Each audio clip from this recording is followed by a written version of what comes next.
It's a pleasure to be here, and it's a real pleasure to follow one of my intellectual heroes, whose work really, in many ways, stimulated in so many different ways what I'll talk about today. Kind of starting first, I remember very well being at the meeting in DC where the results from COBE were shown. I was working on an alternative theory for structure formation based on phase transitions in the early universe. And I got up at the press conference and said, "We're dead," and had the experience of having that model ruled out, which then led me to say, cosmology has been so changed by the COBE results. Let's organize a workshop on it. And I organized, as a relatively young faculty member, a meeting on this at Princeton, at which one of my colleagues said, "COBE has measured the geometry of the universe." And I said, "What?" And he kept going on and on about this, one of my Princeton colleagues. And I said, "We don't understand how to measure it from that data." It made me think about how could we measure it? And that's what led to my work that would become part of the project I'll talk about. So I think it's really fun to talk about both, to see how one's work is shaped first by failure, and then by being really annoyed at your colleagues saying things that aren't quite right, and you think about, how can I really test that? So that wasn't how I was going to begin the talk, but having John and start just brings all this back. And as I go through this, I want to give you a sense and really kind of focus in on, in a sense, one piece of what John has talked about, the cosmology piece, and talk about what our current understanding is. And I would describe our current understanding as the universe is remarkably simple and remarkably strange. And I'll start with the simplicity. It seems that with basically 5 numbers, and a model that my colleague Jim Peebles, who's here, helped develop, describes the entire universe. A model that's basically we measure the age of the universe, the density of atoms, the density of dark matter. And that's a hint that something's getting strange, was what's dark matter.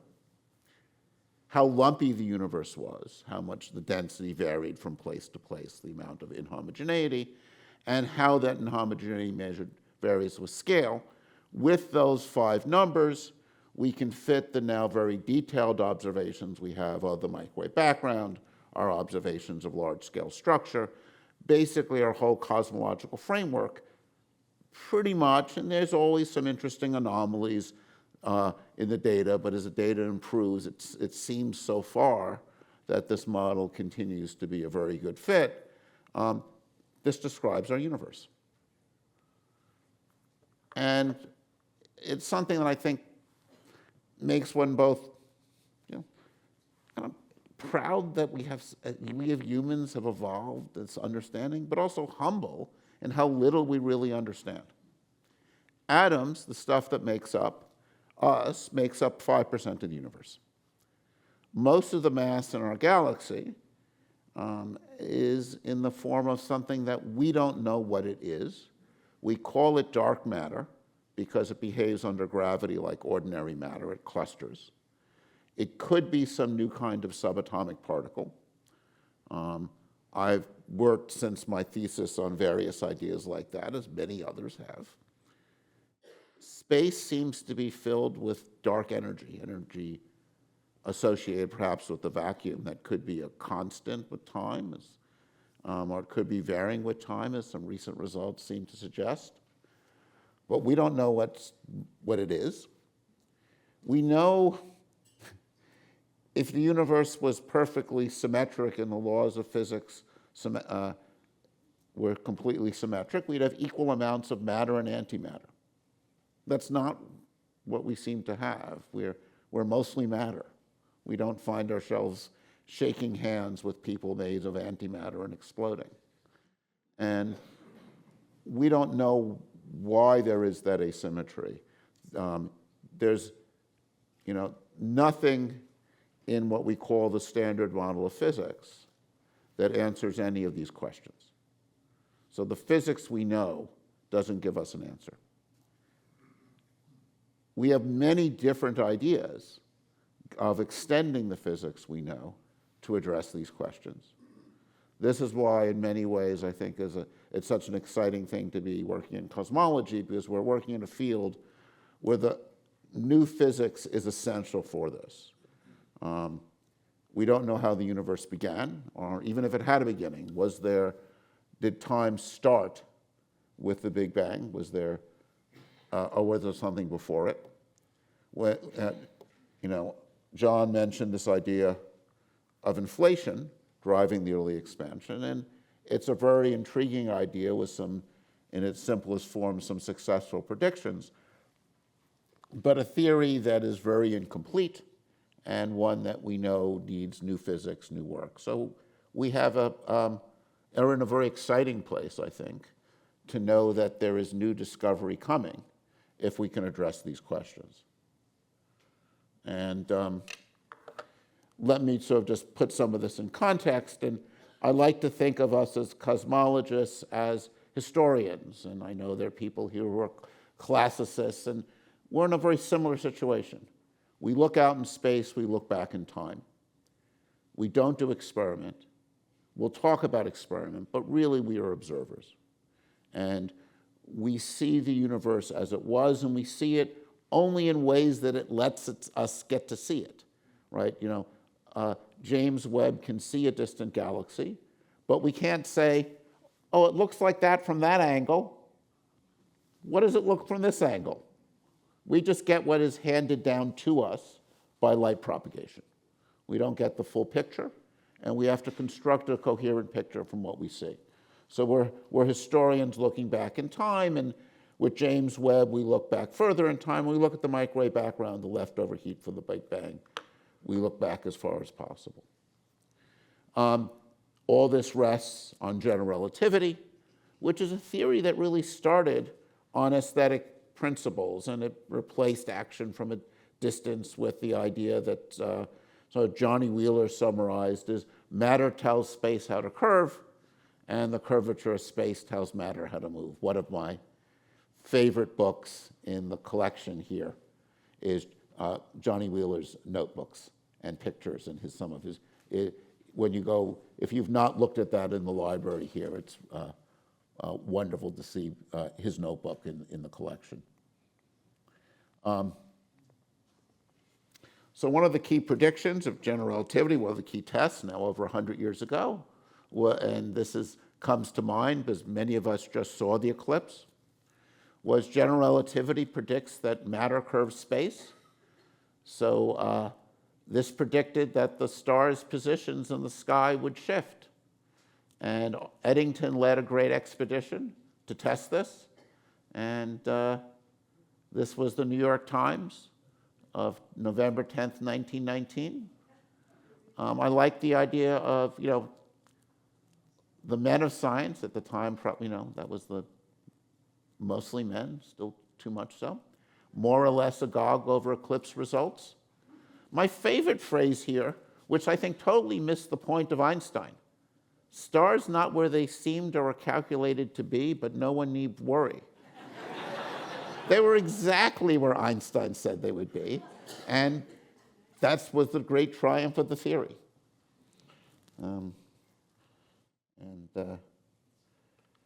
This theory leads to this very strange prediction that the universe is expanding.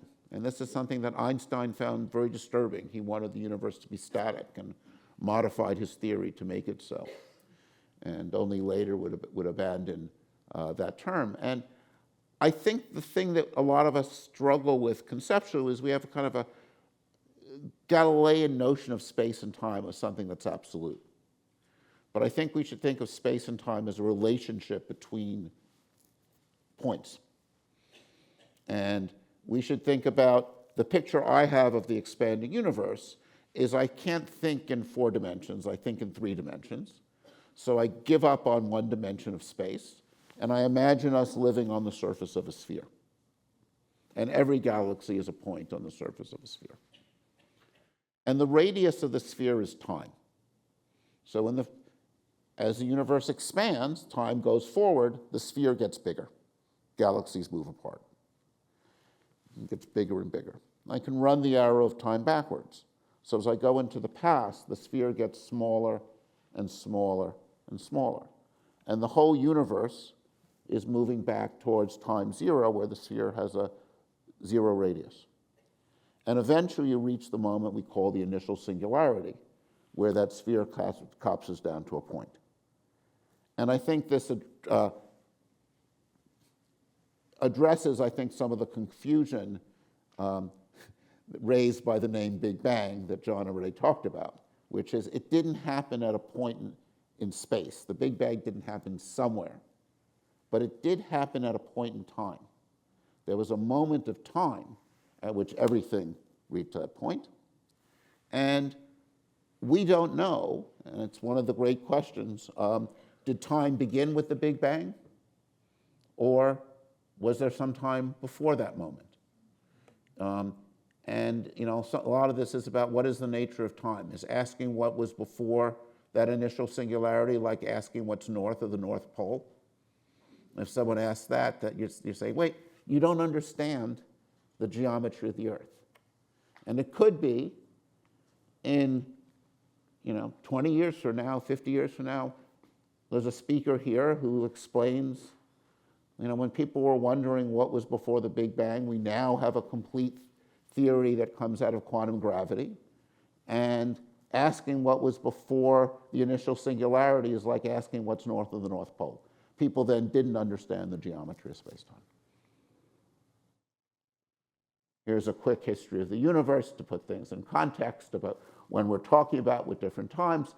The universe is about 13.8 billion years old. Remember, the Earth's about 4.5 billion, so it's an interesting number. It's not small compared to the age of the universe, but about a third. We go back to about 400,000 years after the initial singularity, and that's when we look at the microwave background that John has already talked about. That's what we're looking at.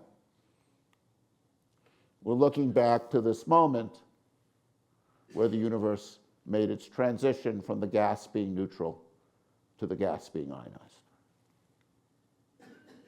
And an example of one of the things that we want to learn from this is measuring the geometry of the universe. And when we think about geometry, one way to think about it is to start drawing triangles. And in middle school, you probably learned the sum of the angles in a triangle is 180 degrees. And you may have learned in high school that the surface area of a sphere is 4 pi r squared. That's because we learned Euclidean geometry. But that need not be the geometry of the universe. If the density of the universe was higher, the sum of the angle of triangles, you connected a bunch of galaxies and drew a triangle, on a big enough scale, the sum would be bigger than 180 degrees. And if you create a sphere, its surface area would actually be less than 4 pi r squared. Or it could be negatively curved, and the sum of the angles of a triangle is less than 180 degrees. And this geometry is related to the destiny of the universe. The density of the universe is large enough, the universe will reach a maximum size and then collapse. The density is lower, it'll expand forever.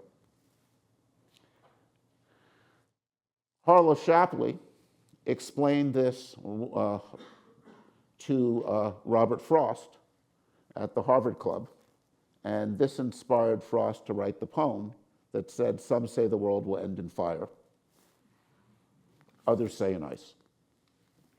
And what's exciting is the question raised by Robert Frost is addressable by measurement. And I think one of the drives behind what we do as scientists is really Galileo's statement that we measure what's measurable. and make measurable what's not so. This is, in a sense, the history of of cosmology and of most fields. So how do we measure the geometry of the universe? We do that by looking at these hot and cold spots on the sky. And nature has been very kind to us in holding up a ruler in a very simple way. What we're looking at in this pattern of hot and cold spots are basically fluctuations in the density of the universe, fluctuations generated by sound waves. How do sound waves behave? I create a region of high pressure, sound wave propagates out. And the sound wave moves at a speed we understand. So we know the length of this side here. And depending on the geometry of the universe, what the triangle looks like, it'll determine the size of hot and cold spots. And the successor mission to the Cosmic Background Explorer was the Wilkinson Microwave Anisotropy Probe, named after a late colleague, Dave Wilkinson, one of the key scientists working with John on COBE and helped to launch what was then the Microwave Anisotropy Probe, who passed away just after we first analyzed the results. And we went out and measured the sky at higher precision than COBE. And this is part of a progression of ever-improving data. And this shows what it looks like at different frequencies. And there is the map of the whole sky with Stephen Hawking's initials on it. And this, again, just to show you what's going on physically, is we're seeing these sound waves propagate out. And this is the pattern you see on the sky. We've mentioned there's dark matter. Dark matter, doesn't move. So where there's more dark matter, the light has to climb out of that potential well. There's a cold spot. This is our sound wave moving out. The sound waves, how far the amplitude of this signal will depend on how many atoms there are.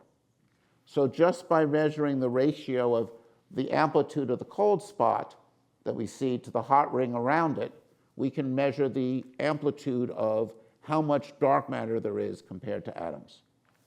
By measuring the width of the circle, which measures the diffusion of light, that gives us the density of atoms. And we've already shown how measuring the angle taken up by that ring gives us the geometry. So this is basically how we get at those 9 basic numbers. And we actually see a combination of many, many different waves. So what we do is we take that image I showed you, and one way of thinking about the analysis is we can decompose it by taking every point on the map that's a cold spot and stacking around it, and every spot that's a hot spot and stacking around it. And when we do that, we find around every cold spot is a hot ring. And this is data from the European-led Planck satellite at higher precision yet. And around every hot spot, on average, there's a cold ring. And we compare that to our theory. We could also measure this pattern in polarization. And when we do that, we can infer these 5 basic numbers by looking at the size of the ring on the sky. That gives us the geometry. The ratio of cold to hot spot gives us how many atoms there are compared to dark matter. The width of the ring gives us the amount of atoms. And then the amplitude of the pattern tells us about the fluctuations. And this was some of the data plotted now a decade ago. We're looking at the measurements we had at hand and what were the best fit there and the best fit model. And what's remarkable is the data's continue to improve. Here's the Planck results. And it actually still continues to improve. I was on a telecon this morning looking at data from the Atacama Cosmology Telescope, a telescope in Chile that is mapping the sky at 5 times the sensitivity of the Planck experiment, is now mapped 20,000 degrees. We actually have much better measurements than I'm allowed to show. We just unblinded the data a week ago. We are working on the paper. I can't show the results, but the data is improving.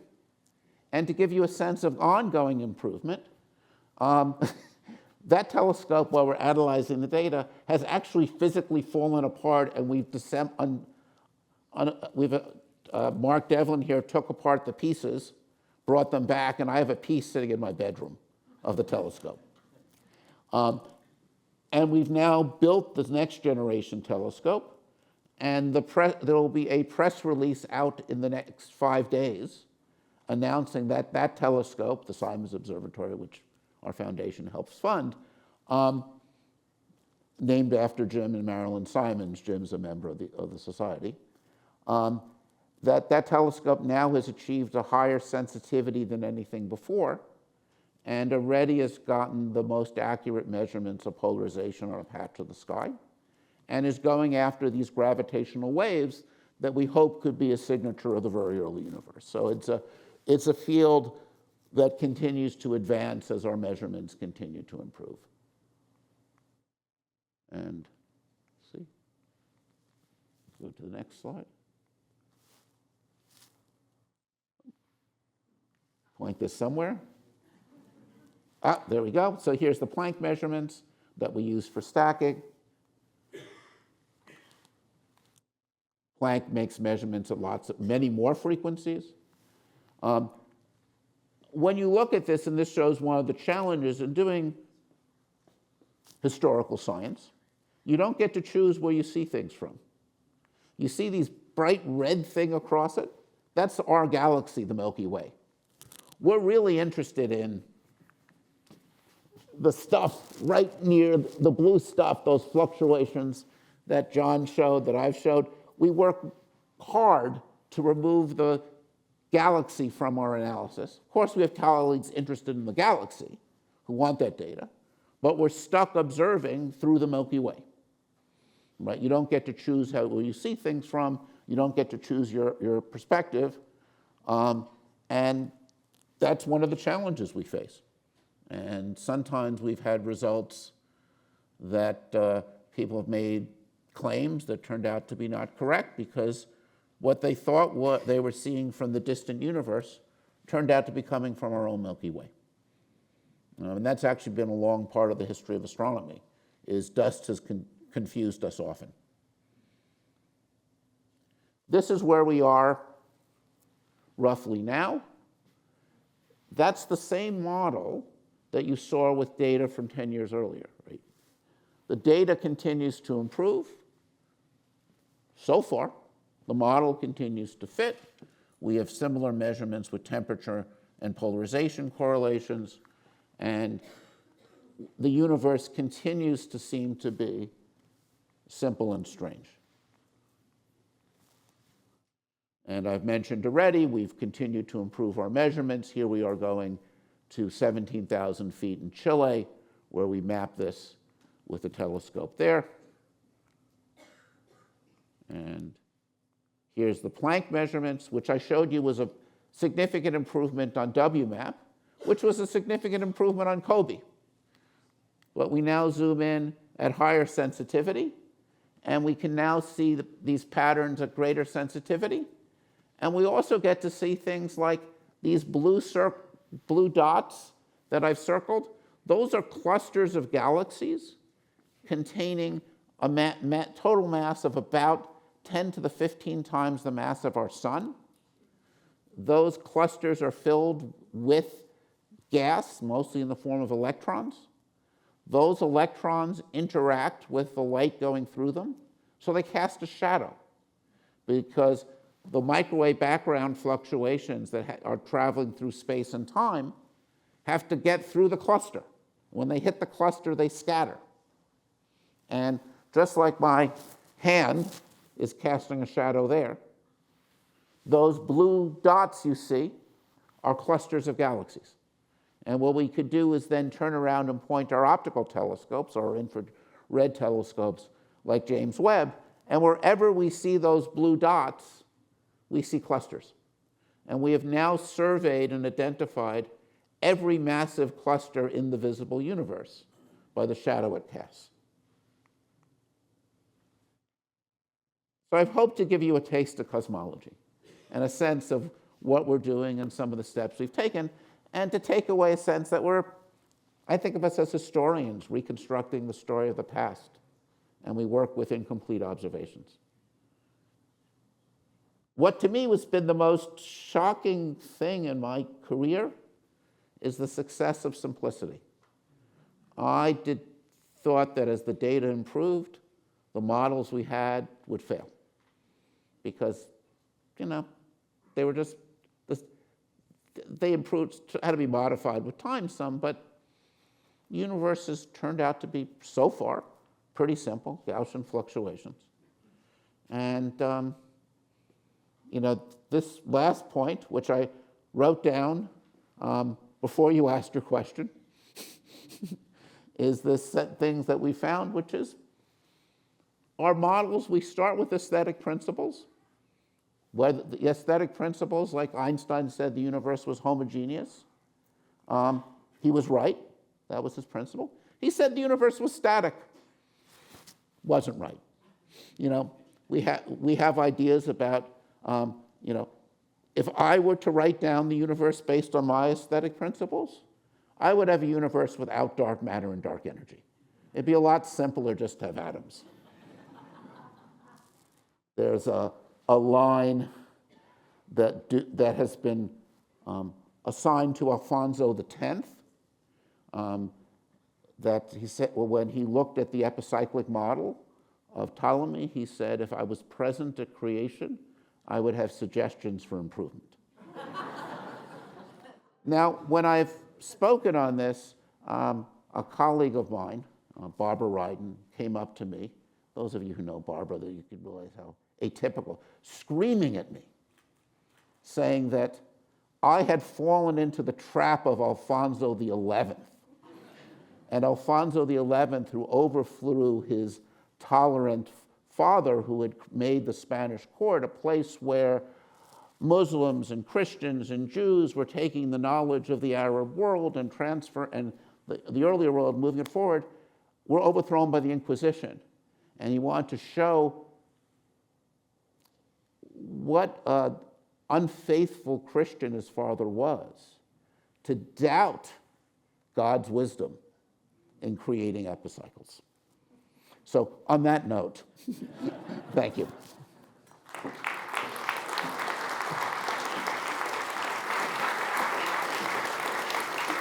Thank you, David. That was great. I think David will answer some questions at this point. Questions, please. There's one over there. And please identify yourself. Frank Stewart, Hebrew University of Jerusalem, now in New York.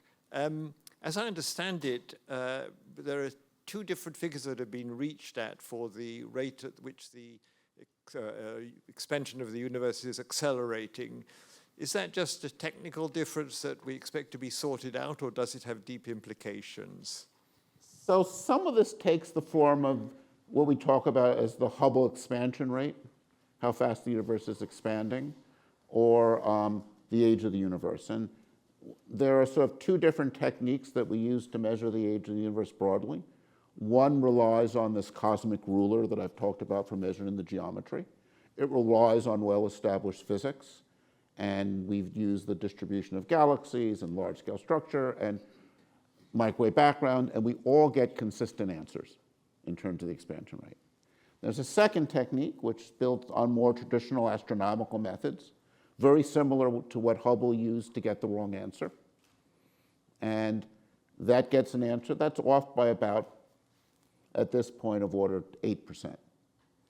And what I think we don't know yet is whether or not that difference is pointing to new physics or pointing to the fact that the Cepheid stars, which have been used as standard candles, they've got a bad track record.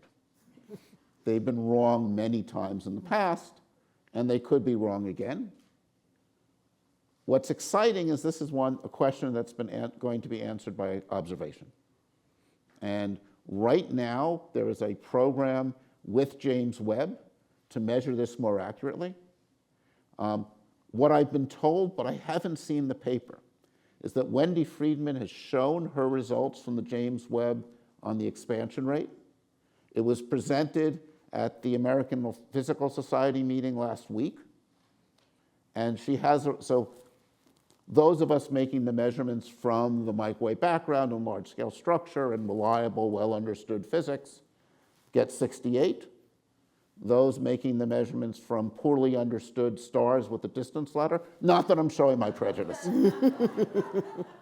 get 73 for this value. I am told Wendy's is reporting a new measurement of around 70. But I haven't seen the paper. But it is something that we're really interested in understanding, because it could be, an observational measurement problem, or it could be pointing to new physics about the nature of dark energy. Other questions? Up. Conrad Harper, New York City. I think I'm right that the photograph we've seen, one of them from the Webb, shows the universe supposedly at about 400 million years after the so-called bang. And my question to you is, were you surprised to see that there were a lot of galaxies already there? And if not, why not? I was not surprised. It was amazing to see those images. It was very consistent with what you would expect if you took the theory we had, ran it forward in time, predicted what was there, and two key ingredients. Star formation was fairly efficient, and that the stars that formed were much more massive than stars today.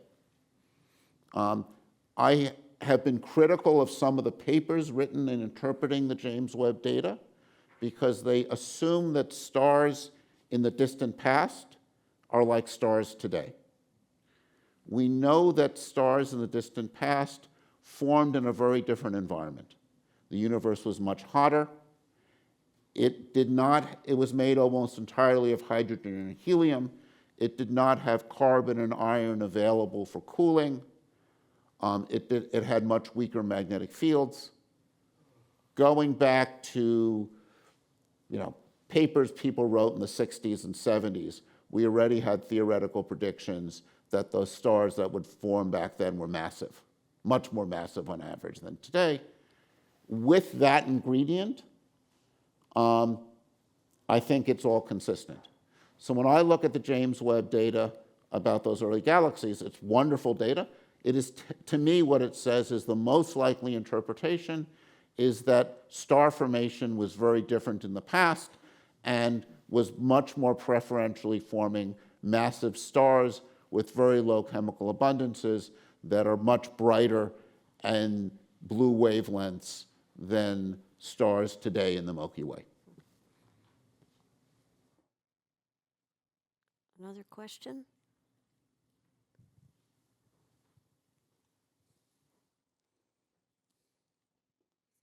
Yeah, France Cordova. That would imply, David, then there's a lot of dead stars. Yep. Lots more than, yeah. And so what effect I mean, I does think have? that would imply that that first generation of stars, I don't think we know that actually, because some of these massive stars may explode without forming black holes. So some of the simulations of low metallicity stars suggest that these 20 or 30 solar mass stars behave differently and don't end up forming a black hole, but explode completely successfully and don't leave behind a remnant. So I don't think we know that yet. It is interesting to think about what would happen if we have a higher black hole formation rate. I think it would give us very good seeds for forming quasars. I think it would actually give us a more consistent story where you have a generation of these what we call POP3 stars, which is a strange nomenclature for the first stars to be POP3, but that's what we do. We invent nomenclature to confuse ourselves and others. Those POP3 stars are probably very massive. They leave remnants. Those remnants are black holes. They then have black hole clusters that give you the first generation of stars. one of the things that I think we're looking forward to is sort of a next generation. LIGO has just revolutionized things by seeing gravitational waves, studying the black holes nearby. A recent, very exciting result that it's ever growing in significance, or we're starting to see gravitational waves through pulsar timing. That's seeing very massive black holes nearby. I think that's kind of a story to watch because the data is continuing to improve. But looking ahead, NASA and ESA are planning to build a gravitational wave interferometer in space called LISA. I was actually very sad to see Peter Bender, who was whose vision was to build that, just passed away. It's sad that Peter didn't live to see LISA fly. LISA will see black holes from back to the beginning of the universe. LISA will do, just like James Webb has pushed our vision really far back in light, LISA will do this in gravitational waves. And when we achieve that, a decade or two from now, I think we will be able to answer this question about what's going on there. Fantastic. All right, well, let's thank Thank you. David again. 25 minutes?